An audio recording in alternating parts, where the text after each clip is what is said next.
Before we start this incredible story, I would like to invite you to subscribe to the channel. It helps a lot and it makes sure you will never miss any of our amazing future stories. Thank you for being here with me. Now, let's dive into today's story. Imagine this. You are standing on the bridge of a great warship, watching a distant enemy fleet move into formation.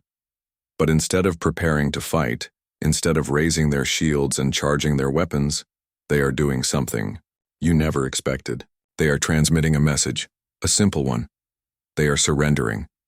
No shots fired, no words exchanged, just surrender. All because they saw you coming.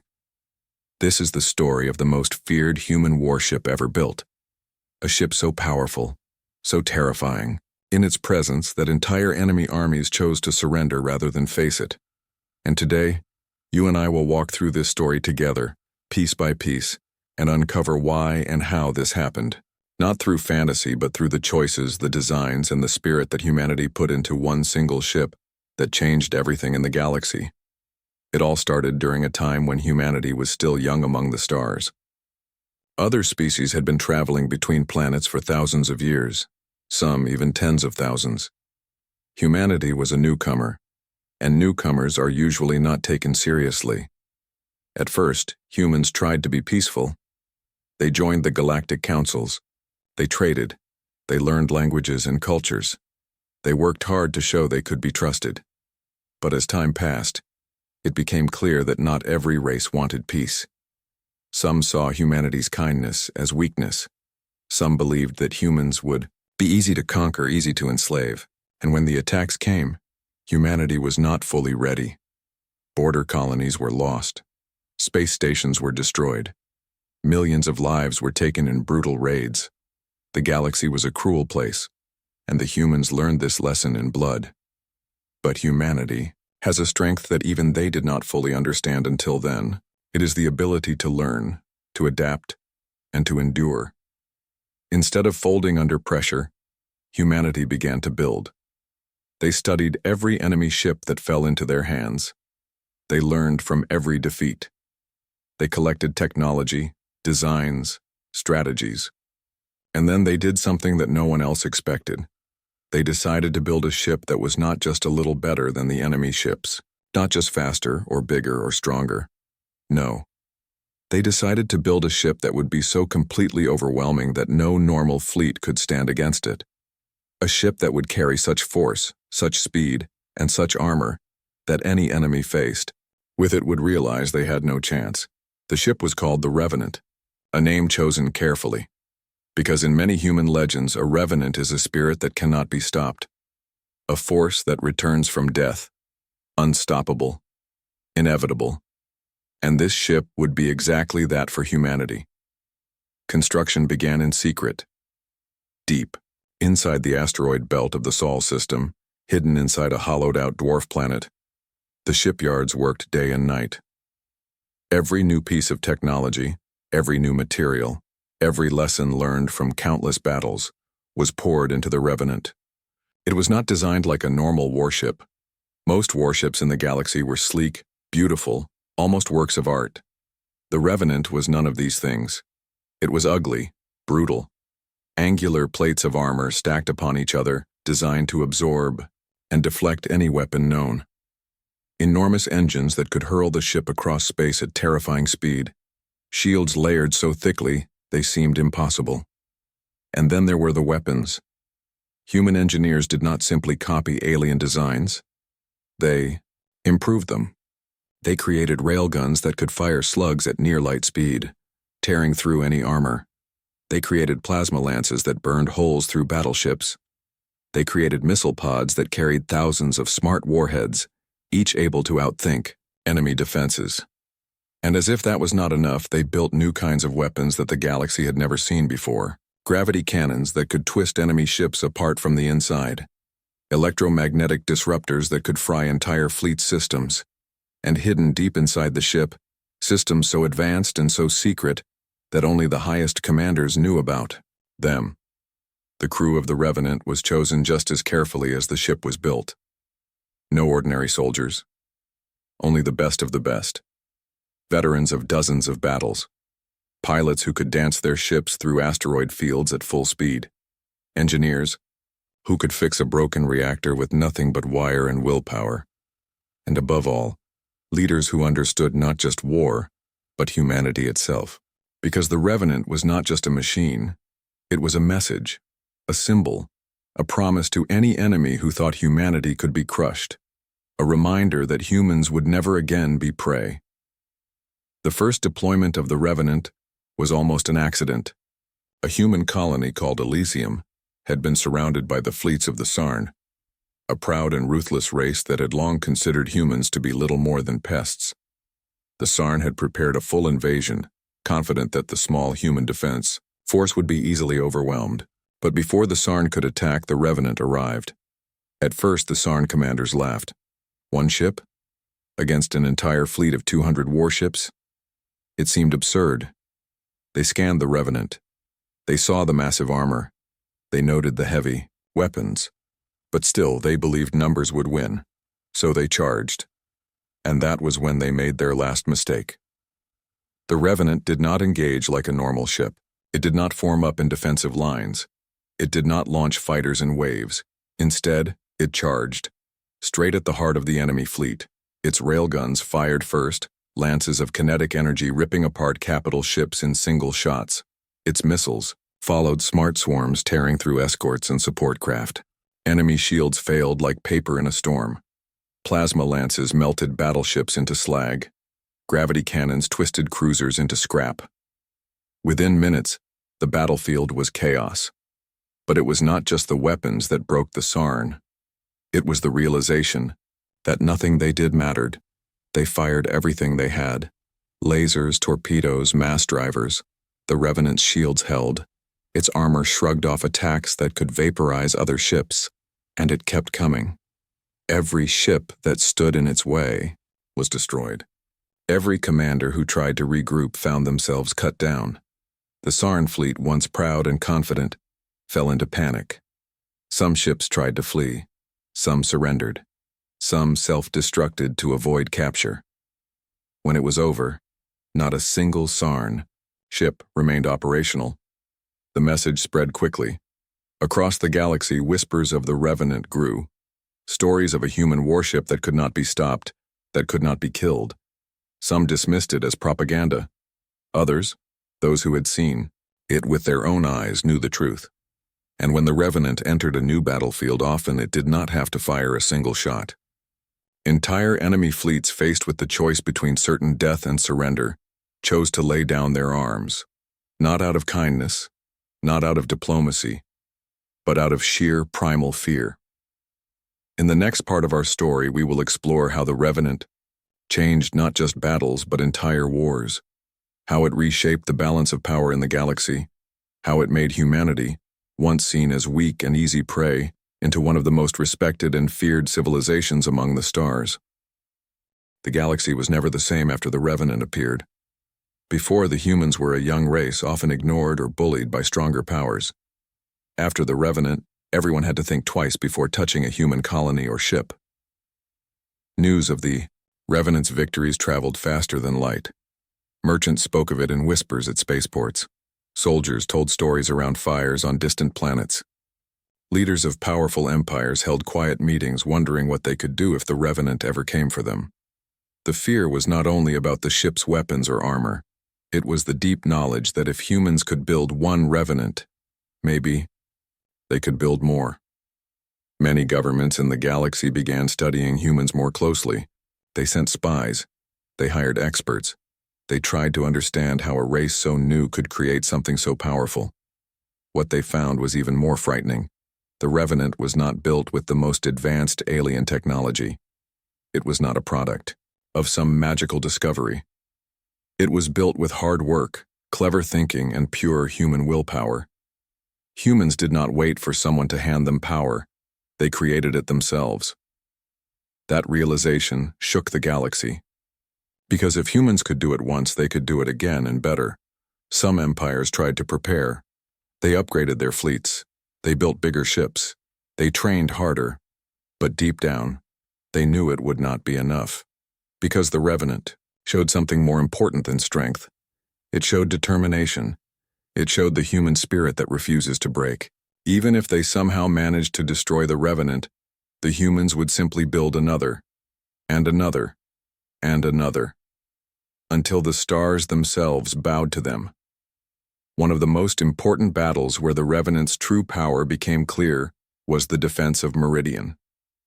Meridian was a key human colony located near a rich cluster of resources. It was beautiful, filled with green landscapes and bright blue oceans, but its location also made it a target. The Creel Empire, known for their brutality and hunger for resources, decided to take it. They gathered a fleet of 500 ships, including massive dreadnoughts that had ruled many wars before. They believed it would be an easy victory. After all, no single ship, no matter how strong, could stand against such numbers. Or so they thought. The humans had other plans. They did not send the Revenant alone.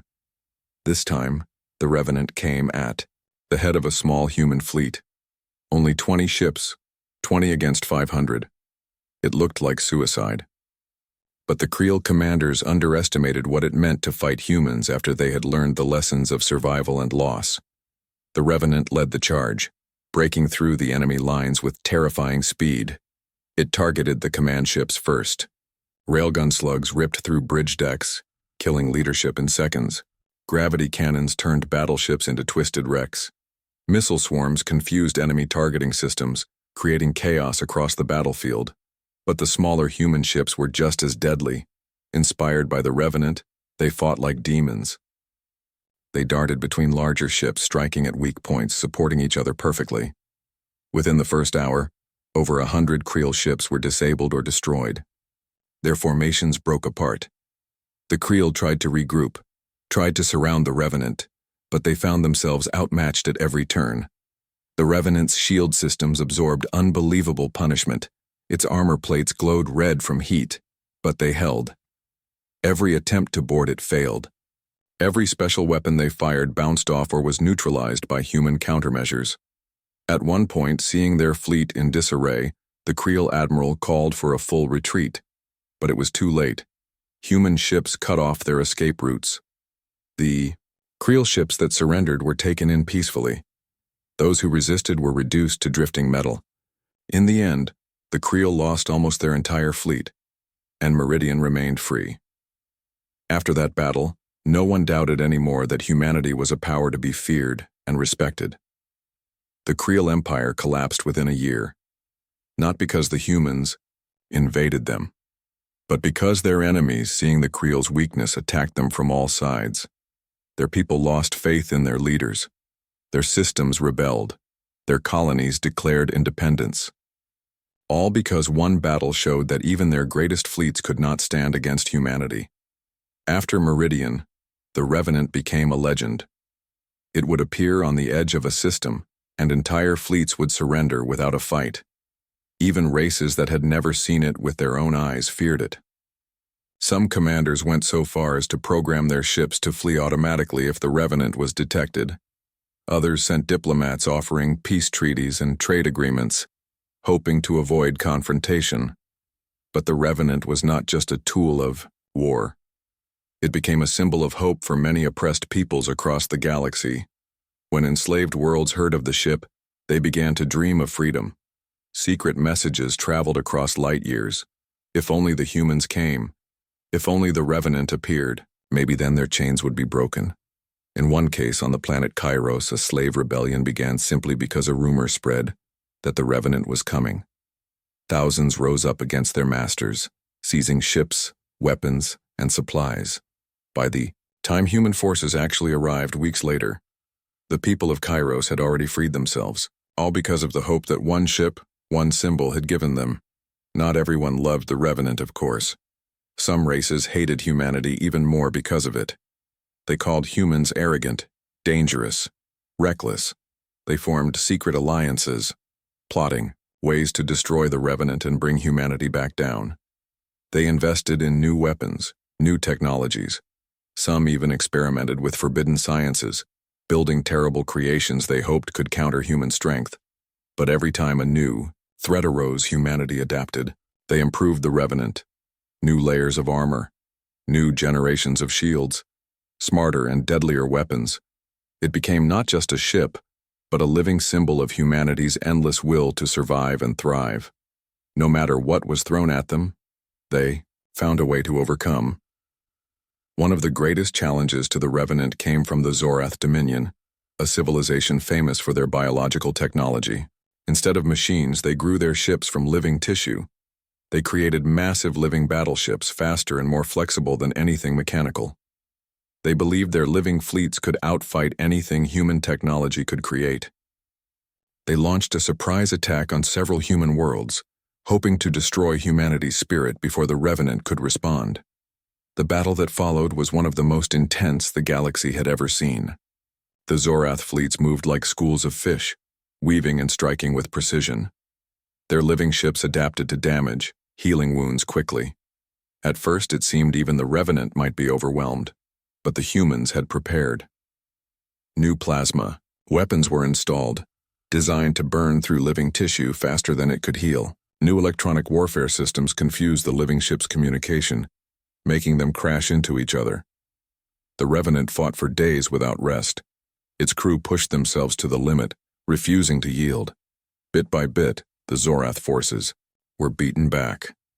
Their living ships, once proud and terrifying, were turned into drifting, broken hulks. The Dominion sued for peace soon after, realizing that nothing they could grow would ever be enough to stop human willpower backed by human technology. These battles and victories were not just about firepower. They were about message, about respect, about survival. Humanity never claimed they were perfect. They made mistakes. They lost people. They mourned their dead. But through it all, they remembered why they fought. Not for conquest, not for glory, but for freedom, for the right to live, without fear, for the promise that never again would anyone take from them what was theirs. The Revenant sailed across the stars like a guardian, a silent warning to all who would threaten human worlds, but also a beacon of hope for all who dreamed of a better future. It became more than a ship. It became a myth, a living story told across generations, across worlds, across cultures. New generations grew up hearing the name Revenant. Children dreamed of joining its crew one day. Poets wrote songs about it. Artists painted it with glowing halos. Even among humans themselves, it took on a life of its own. Governments tried to build more ships like it. Some succeeded, creating fleets that could match the Revenant's firepower. But none ever fully captured its spirit. Because the Revenant was not just steel and fire. It was heart. It was sacrifice. It was the living proof of what humanity could achieve when pushed to the edge. And so wherever it went, the Revenant brought change, sometimes through battle, sometimes through the simple fact of its presence. Enemies thought twice. Allies stood taller. The galaxy, once chaotic and cruel, began to shift. New treaties were signed. Old wars ended. Peace, even if fragile, found its way into corners of space that had known only bloodshed for centuries. The Revenant showed that power without purpose is empty, that strength without kindness is hollow, and that true greatness is not in crushing your enemies, but in standing, so tall that your enemies have no choice but to respect you. In the next part of the story, we will explore how the Revenant's legacy shaped not only humanity, but the galaxy itself, how its name became part of the stars, and how, even when the ship itself finally reached the end of its journey, its spirit lived on forever. The Revenant sailed through the stars for many years. It became part of life across human space and beyond. People did not just see it as a ship anymore. They saw it as a protector, a promise, a living proof that humanity would never again be easy prey for any empire, any invader, or any enemy. Wherever the Revenant appeared, fear and hope traveled with it. Fear for those who wished harm, hope for those who believed in freedom. But even the strongest things must one day face change. Time moved forward. Technology advanced. New generations of ships were built. Ships that were faster, lighter, more efficient. Yet none could replace what the Revenant stood for. It was more than its weapons, more than its armor. It was a living symbol of human spirit. The galaxy watched carefully. Some hoped the Revenant would fade quietly, letting old fears rest. Others worried that the humans might build an even greater terror. Humans themselves were divided. Some leaders believed the Revenant had served its purpose and should be retired with honor. Others argued it must continue to sail, as a constant reminder that humanity would never be caught unprepared again. Debates raged in government halls, in council chambers across planets and stations. And through it all, the Revenant continued its silent watch over human worlds, its crew loyal and proud, knowing they carried a legacy on their shoulders. The question became harder when the Revenant showed signs of aging. Even the best maintenance could not stop the slow hand of time. Systems needed more repairs. Newer ships could travel farther, faster. Supplies became harder to find for its old models of technology. Still, the crew fought to keep her alive. Every patch, every repair was done with love and respect. They knew they were caretakers of a legend, and they would not let it die easily. The final mission of the Revenant began almost by accident. A distress call came from a small human colony on the edge of known space. Piracy had always been a danger in the outer zones, but this time it was something worse. A coalition of rogue fleets made up of deserters, criminals, and those who hated the peace humanity had helped bring, had gathered a massive force. They believed they could strike at human space, destroy the smaller colonies, and shake the new balance of power. They had powerful ships, stolen or built in secret. They had no fear of law or treaty, and they were ready to kill anyone who stood in their way. The Revenant was nearby.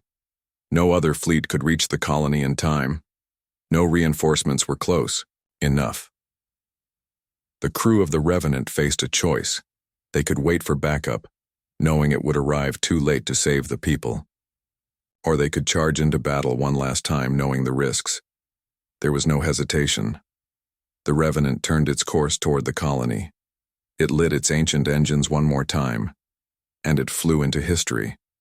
The battle was brutal. The rogue fleets were numerous and aggressive. They knew they faced the legendary human warship. They believed that time and decay had made it weak. They thought they could destroy it and become heroes to those who hated humanity. They were wrong. The Revenant fought with a fury that shook the stars. Every weapon it had, every system still working, was pushed to the limit. Railguns fired until barrels glowed. Plasma lances burned holes through enemy ranks. Missile swarms danced between ships, finding targets even in the chaos. The crew fought like lions. Engineers ran through smoke-filled corridors, patching power lines by hand. Gunners pushed overheating systems to fire again and again. Pilots maneuvered the great ship like a sword, striking deep into enemy lines. Damage alarms rang constantly. Fires broke out on decks. Hull breaches opened and were sealed with desperate speed. Still the Revenant fought. Still it held the line. Enemy ships fell like rain. Some tried to flee. Some rammed the Revenant in mad attempts to bring it down. The ship shook. Armor plates cracked. Systems failed one by one. But the Revenant did not stop. It would not stop. It was not in its nature. It had been built to survive, to fight, to protect. And it would do so until its last breath. At the height of the battle, when it seemed the ship might finally fall, something incredible happened. Other human ships, hearing the distress calls and the news that the Revenant was fighting alone, pushed their engines beyond safe limits to join the fight. One by one, human ships appeared on the battlefield. Old frigates, new cruisers, civilian transports retrofitted with weapons. They came from every corner of nearby space. Crews risked their lives without orders, without promises of reward. They came for one reason only: to stand with the Revenant, to stand with the symbol that had protected them for so long. Together, they broke the rogue fleets. They shattered the enemy forces until nothing remained but wreckage drifting in cold space. The colony was saved. The people were safe, but the Revenant was dying. Its core systems were beyond repair. Its engines flickered and failed. Life support barely held together. The ship had given everything it had. And now it was time to rest. The crew evacuated with heavy hearts. They left no systems behind for enemies to capture, only the empty shell of the greatest ship humanity had ever built. As the last shuttle pulled away, the captain, who had served on the Revenant for over 30 years, gave a final salute. Then, with a silent command, a demolition charge was triggered deep inside the ship. The Revenant's remains turned into a brilliant light in the darkness of space, a beacon that marked the end of an era. But even though the Revenant was gone, its spirit lived on. Across human space, monuments were built, songs were written, stories were told to children about the ship that never surrendered, about the crew who fought with their hearts, about the symbol that had given hope to millions. And even beyond human worlds, the legend grew. Some alien races who once feared the Revenant now respected it. They spoke of it as a force of nature, something beyond simple ships and weapons. It had become part of the galaxy's story. Humanity moved forward. They built new ships, stronger, faster, smarter. But every ship that carried a human crew, every soldier who took an oath to protect others, remembered the Revenant. Its name was carved into academies. Its image floated above parades. It became part of what it meant to be human, to endure, to protect, to fight not for power, but for the right to live free. There were many who wondered if another ship could ever match the Revenant. Many designs were drawn, many engineers dreamed, but deep down, everyone knew the truth. The Revenant was born from a special time, from a special need. It had risen when humanity faced its greatest test, and it had answered that test with strength and courage that would be remembered forever. Some said they had seen the Revenant's ghost, strange readings on distant sensors, a massive ship silhouette passing silently through asteroid fields, faint echoes on communication bands like a last goodbye from the past. Whether true or not, these stories kept the spirit alive. They reminded everyone that heroes never truly die. They live in the hearts and minds of those they inspire. The Revenant taught humanity and the galaxy a lesson that could not be forgotten. That real strength is not just in weapons or numbers. It is in will, in the decision to stand even when the odds say you should fall, in the courage to protect others, even when you might lose everything, and in the quiet, unbreakable promise that some things are worth fighting for, no matter the cost. As new generations took their place among the stars, they carried this lesson with them. Explorers venturing into the unknown, soldiers defending distant worlds, diplomats building new bridges between races. All carried a piece of the Revenant's spirit. It became part of what humanity was. A people who could be kind, and yet fierce. A people who could build beauty, and yet fight with unstoppable strength when needed. In time, other ships took the Revenant's place in human fleets. New names became famous. New battles were fought. But no ship ever captured hearts the same way. No ship ever stood so tall, so proud, so fierce. The Revenant remained a symbol that could not be replaced, because it had been born not just from technology but from love, from pain, from hope. There are some who say that somewhere deep in the uncharted parts of space a ship still sails, a ship of ancient armor and burning will, a ship that answers no beacon, no call, but watches silently from the shadows, protecting humanity without being seen, waiting for the day it might be needed again. Maybe it is just a story. Maybe it is just the dream of those who loved the Revenant. Or maybe, just maybe, some ships, like some souls, are too strong to ever truly die. And maybe one day when the stars are again dark with danger and hope seems lost, a great shadow will fall across the sky, and the enemies of humanity will once more feel that old fear. And they will know that the Revenant has returned,